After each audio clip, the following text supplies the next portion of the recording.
Hikmah, tadi tuh di kampus dosen ekonomi ngomongin pasar oligopoli. Emang ada ya? Baru denger deh. Ada dong. Kamu tahu? Kasih tahu dong tentang pasar oligopoli. Oke, sini aku kasih tahu. Pasar oligopoli itu pasar persaingan tidak sempurna. Karena pasar oligopoli itu pasar yang hanya terdapat beberapa perusahaan atau penjual yang memproduksi barang sejenis. Jadi tidak banyak pesaingnya.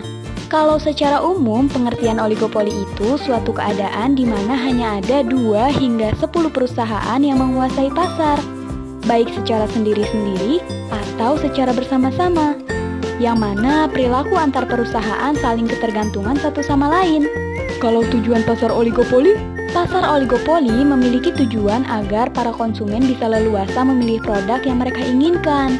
Inilah yang akan membuat produsen sadar untuk meningkatkan kualitas produk serta memenuhi kebutuhan konsumen mereka.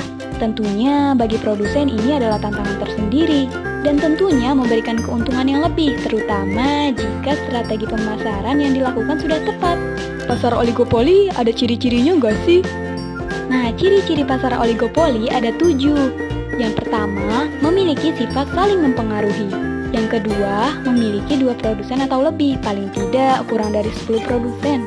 Yang ketiga, produk yang dijual homogen atau seragam. Selain itu, sifatnya juga saling menggantikan satu sama lain. Keempat, kebijakan produsen utama menjadi acuan untuk produsen lainnya. Kelima, harga produk hampir sama karena kebijakan harga ini dipengaruhi oleh pemerintah. Keenam, produsen baru sulit masuk karena produsen utama sangat kuat. Dan terakhir, strategi pemasaran yang matang. Lalu, apa aja sih faktor-faktor penyebab terbentuknya pasar oligopoli?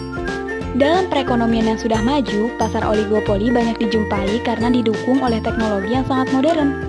Beberapa faktor yang dapat menimbulkan terbentuknya pasar oligopoli itu ada 2. Yang pertama, skala ekonomis. Dan yang kedua, kompleksivitas manajemen. Kalau macam-macam pasar oligopoli? Oligopoli itu ada 4 macam. Yang pertama, pasar oligopoli murni. Yang kedua, pasar oligopoli terdiferensiasi. Yang ketiga, pasar oligopoli non-kolusi. Dan yang keempat, pasar oligopoli kolusi. Contoh pasar oligopoli itu apa aja?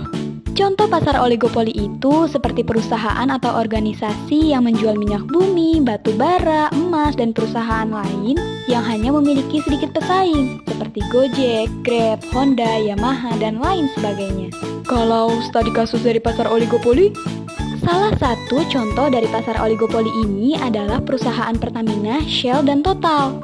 3 perusahaan besar ini merupakan contoh dari pasar oligopoli. Mereka menjual produk yang sama dan dikatakan pasar oligopoli karena hanya sedikit produsen yang menjual produk bahan bakar seperti 3 perusahaan tersebut. Nah, mereka ini juga sifatnya saling menggantikan. Misalnya, jika Pertamina mengalami kebangkrutan, maka posisi Pertamina akan digantikan oleh Shell dan Total. Harga produk yang dijual juga dipengaruhi oleh kebijakan pemerintah.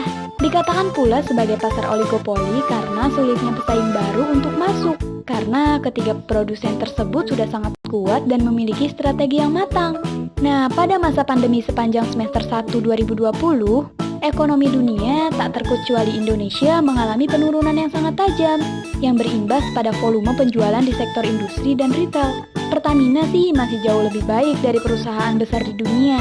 Pertamina ini mengalami rugi bersih sekitar 767,91 juta USD. Sedangkan Shell mengalami kerugian bersih sebesar 18,40 miliar USD dan Total mengalami net loss sebesar 8,40 miliar USD. Nah, kerugian ini juga disebabkan oleh penurunan dan fluktuasi nilai tukar dan harga minyak mentah dunia yang juga menyumbang terhadap kerugian. Oh, jadi gitu pasar oligopoli. Oke deh, paham nih sekarang. Terima kasih ya. Iya, gitu. Oke deh, kembali kasih.